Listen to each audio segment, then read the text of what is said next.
General body യോഗത്തിന് ശേഷം theatre ഉടമകൾ ഇപ്പോൾ മാധ്യമങ്ങളെ കാണുകയാണ്. തത്സമയത്തിലേക്ക് പൂർവാധികം ശക്തിയായി മുന്നോട്ട് പോകാനും തീരുമാനിച്ചിട്ടുണ്ട്. വേറെ ഇനി നിങ്ങൾക്ക് ആ സംശയങ്ങളൊക്കെ ഉണ്ട്. സുപ്രധാന തീരുമാനം എന്ന് പറഞ്ഞാൽ, ഒന്ന് OTT പ്ലാറ്റ്ഫോമിലേക്ക് സിനിമ പോകുന്നത് സംബന്ധിച്ചുള്ള ഒരു ദൃഢമായ തീരുമാനം. തിയേറ്ററിക്കൽ റിലീസ് കഴിഞ്ഞതിന് ശേഷം 42 ദിവസത്തിന് ശേഷമല്ലാതെ സിനിമ OTT പ്രദർശനത്തിന് പോകരുത് എന്നുള്ള നിലപാടിൽ ശക്തമായി നീങ്ങാൻ തന്നെ തീരുമാനിച്ചിട്ടുണ്ട്. പിന്നെ അന്യഭാഷാ ചിത്രങ്ങളുടെ ടേംസ് മുൻ തീരുമാനപ്രകാരം 55% ടേംസ് അതിൽ തന്നെ പോയാൽ മതിയെന്നും തീരുമാനിച്ചിട്ടുണ്ട്. പിന്നെ ജനറൽ ബോഡിയുടെ വികാരം മാനിച്ച് തൽക്കാലം ഫാൻ ഷോയിൽ കടുത്ത തീരുമാനങ്ങൾ വേണ്ട എന്ന് തീരുമാനിച്ചിട്ടുണ്ട്. അത് ഓരോ അംഗങ്ങളുടെയും ആ സ്ഥലത്തെ പ്രാധാന്യമനുസരിച്ച് ഫാൻ ഷോകൾ ഫിക്സ് ചെയ്യാവുന്നതാണ്. പക്ഷേ ഫാൻ ഷോയ്ക്ക് നമ്മുടെ അംഗങ്ങളെ കമ്പൽ ചെയ്യാൻ പാടില്ല. ഇപ്പം ഞങ്ങൾക്ക് നേരത്തെ ചില അംഗങ്ങൾക്കുണ്ടായ തിക്താനുഭവങ്ങളാണ് ഫാൻ ഷോ നിരോധിക്കുന്നതിനെപ്പറ്റി ഞങ്ങൾ ആലോചിച്ചിരുന്നത്. അത് വേണ്ട, അതാത് പ്രദേശത്തെ പ്രാധാന്യം കണക്കിലെടുത്ത് അവരവർക്ക് തീരുമാനിക്കാം എന്ന് നമ്മൾ തീരുമാനിച്ചിട്ടുണ്ട്. ദുൽഖർ സൽമാൻ്റെ കമ്പനിയുമായിട്ടുണ്ടായ അഭിപ്രായ വ്യത്യാസം പരിഹരിക്കപ്പെട്ടിട്ടുണ്ട്. അവർ സല്യൂട്ട് എന്ന് പറയുന്ന ചിത്രം OTTയിലേക്ക് കൊടുക്കാനുണ്ടായ സാഹചര്യം അതിൻ്റെ നിർമ്മാതാക്കൾ ഇന്നലെ ഞങ്ങളെ എല്ലാവരും കൂടി വന്ന് ഞങ്ങളെ ഓഫീസ് ബേഴ്സിനെ കൺവിൻസ് ചെയ്യുകയും ഇന്ന് ജനറൽ ബോഡിയിൽ അതിലൊരു നിർമ്മാതാവ് വന്ന് അവരുടെ സാഹചര്യങ്ങൾ വിശദീകരിച്ച് അംഗങ്ങളെ കൺവിൻസ് ചെയ്യുകയും ഉണ്ടായി. അതിൻ്റെ അടിസ്ഥാനത്തിൽ ദുൽഖർ സൽമാൻ്റെ കമ്പനിയുമായി അദ്ദേഹം അഭിനയിക്കുന്ന ചിത്രങ്ങളുമായി നമ്മുടേതായ രീതിയിൽ പൂർവാധികം ശക്തിയായി സഹകരിച്ച് മുന്നോട്ട് പോകാൻ തീരുമാനിച്ചിട്ടുണ്ട്.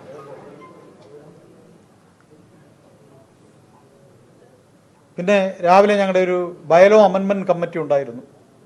അപ്പോൾ അതിൽ 1-2 ക്ലോസിനെ സംബന്ധിച്ച് കൂടുതൽ നിയമോപദേശവും കൂടുതൽ ഹോംവർക്കും ആവശ്യമാണെന്ന് കരുതി bylaw general body after 2 months 2 മാസത്തിന് ശേഷമുള്ള മീറ്റിങ്ങിലേക്ക് മാറ്റിവെച്ചിട്ടുണ്ട്. നിങ്ങൾക്ക് അറിയാൻ ആഗ്രഹം ഉണ്ടായിരുന്ന കാര്യങ്ങൾ ഇത്രയൊക്കെയാണെന്നുള്ളതാണ് എൻ്റെ വിശ്വാസം. വേറെ എന്തെങ്കിലും ഉണ്ടെന്നുണ്ടെങ്കിൽ നിങ്ങൾക്ക് ചോദിക്കാം.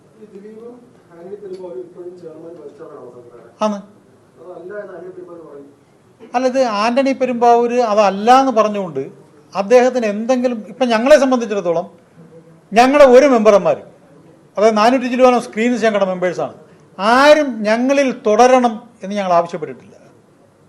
ഒരു മെമ്പറുടെ കൂടെ പോലും നിങ്ങൾ ഇവിടെ നിൽക്കണം, ഇവിടെ കണ്ടിന്യൂ ചെയ്യണം എന്ന് ചെയർമാൻ മുതൽ താഴോട്ടുള്ള ആരോടും ഞങ്ങൾ ആവശ്യപ്പെട്ടിട്ടില്ല.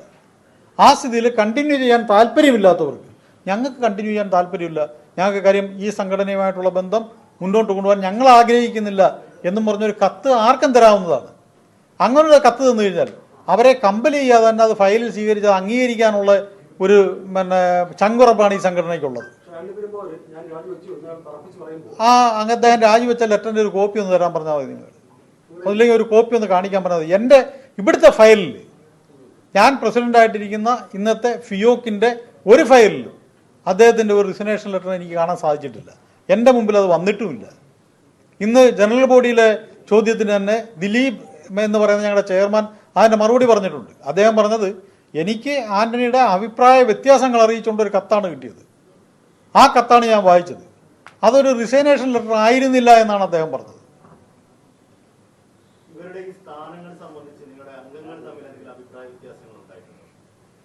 ഇത്രയും സമന്വയമായി അഭിപ്രായം പറഞ്ഞ വേറൊരു സബ്ജക്റ്റ് ഉണ്ടായിട്ടില്ല.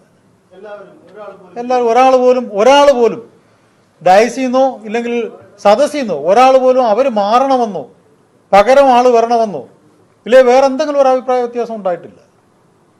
ഇതൊക്കെ നിങ്ങളുടെ ഈ മാധ്യമങ്ങളുടെ സൃഷ്ടിയായിരുന്നു കുറച്ച് ദിവസം കൊണ്ട് ഇവിടെ കാണുന്നത്.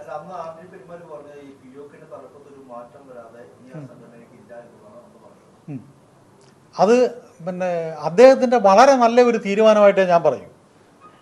കാര്യം ഇത് തീർച്ചയായിട്ടും തലപ്പത്ത് മാറ്റം വരുന്ന സംഘടനയാണിത്. അല്ല 30 വർഷമായിട്ട് തലപ്പ് മാറാതിരിക്കുന്ന ഒരു സംഘടനയല്ല ഇത്. കാര്യം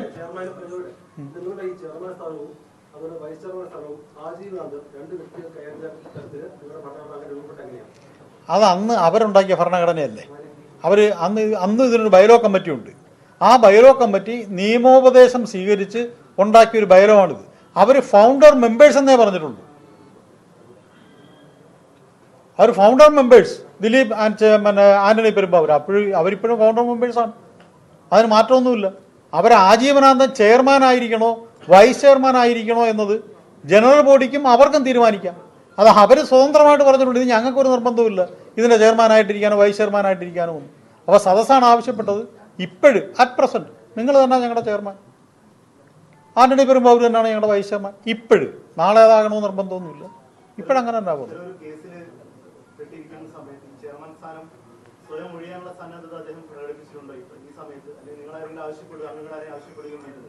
ഞങ്ങളുടെ സംഘടനയോട് ബന്ധപ്പെട്ട ഒരു കേസല്ല അത്.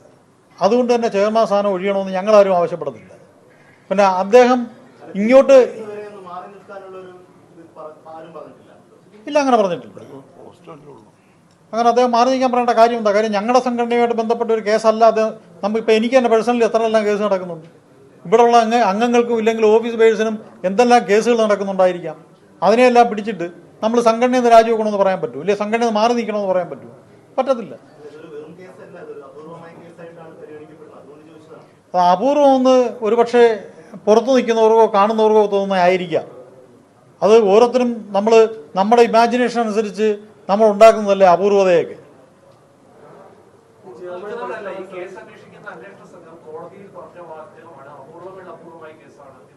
അന്വേഷണ സംഘത്തിന് എന്തും പറയാം. ഇപ്പം അപൂർവതയിൽ അപൂർവമായ ഒരുപാട് കേസ് കേരളത്തിൽ സംഭവിക്കുന്നുണ്ട്. അന്വേഷണ സംഘത്തിന് പലതും പറയാം.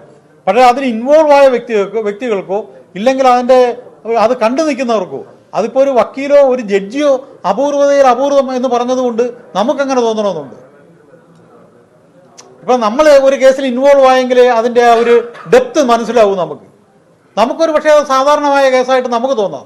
പക്ഷേ അത് വാദിക്കുന്ന വക്കീലിനോ ജഡ്ജ്മെന്റിൽ നിന്ന് ജഡ്ജിക്കോ ഇത് അപൂർവതയിൽ അപൂർവം എന്ന് അവർക്ക് വാദിക്കാൻ പറ്റും. നമുക്കത് ഫീൽ ചെയ്യണമെന്നില്ല.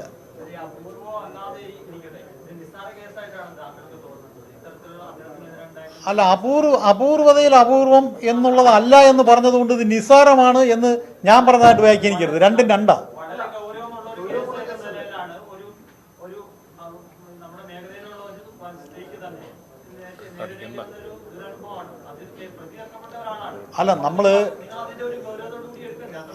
ഞാൻ ആദ്യമേ പറഞ്ഞില്ലേ, നമ്മുടെ സംഘടനയുമായിട്ട് ബന്ധപ്പെട്ട ഒരു കേസല്ല ദിലീപിൻ്റെത്.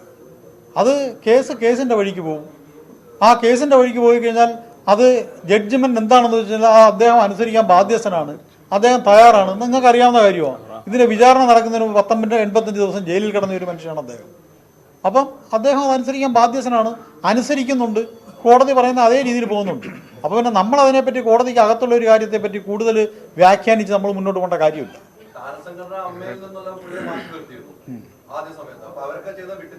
അത് അവരുടെ മര്യാദ. അവർ ചെയ്ത കാര്യങ്ങൾ മര്യാദയാണോ അപമര്യാദയാണോ എന്ന് അവരാണ് നോക്കേണ്ടത്. താരസംഘടന ചെയ്യുന്നതെല്ലാം ഫിയോക്ക് ചെയ്യണമെന്നില്ല. ഫിയോക്കിൻ്റെതായ ലക്ഷ്യങ്ങളുണ്ട്, ലക്ഷ്യബോധങ്ങളുണ്ട്. ജനറൽ ബോഡി യോഗത്തിന് ശേഷം ഫിയോക്ക് മാധ്യമങ്ങളെ കാണുമ്പോൾ നിലപാട് വ്യക്തമാക്കുന്നു. നടൻ ദിലീപ് തന്നെ ആയിരിക്കും സംഘടനയുടെ ചെയർമാൻ സ്ഥാനത്ത്. ദിലീപ് സംഘടനയുടെ ചെയർമാൻ സ്ഥാനത്ത് നിന്ന് മാറുമെന്നുള്ളൊരു വാർത്തകളുണ്ടായിരുന്നു. അത് പൂർണ്ണമായും നിഷേധിച്ചിരിക്കുന്നു ഫിയോക്കിന്റെ പ്രതിനിധികൾ. ദിലീപ് ഈ തലപ്പത്ത് നിന്ന് മാറി നിൽക്കേണ്ട ഒരു സാഹചര്യം ഇല്ല. താരസംഘടനയായ അമ്മ ആ നിലപാട് സ്വീകരിച്ചിട്ടുണ്ടെങ്കിൽ ആ നിലപാട് തുടരേണ്ട ബാധ്യത ഫിയോക്കിനില്ല എന്നുകൂടി പ്രതിനിധികൾ മാധ്യമങ്ങളോട് വിശദീകരിക്കുകയായിരുന്നു. ഒപ്പം തിയേറ്ററുകളിൽ റിലീസായ സിനിമകളുടെ OTT റിലീസ് നിയന്ത്രണം അടക്കമുള്ള കാര്യങ്ങളിലും സംഘടന തങ്ങളുടെ നിലപാടുകൾ ആവർത്തിക്കുകയായിരുന്നു. മറ്റു വാർത്തകൾക്കും ഇടവേള.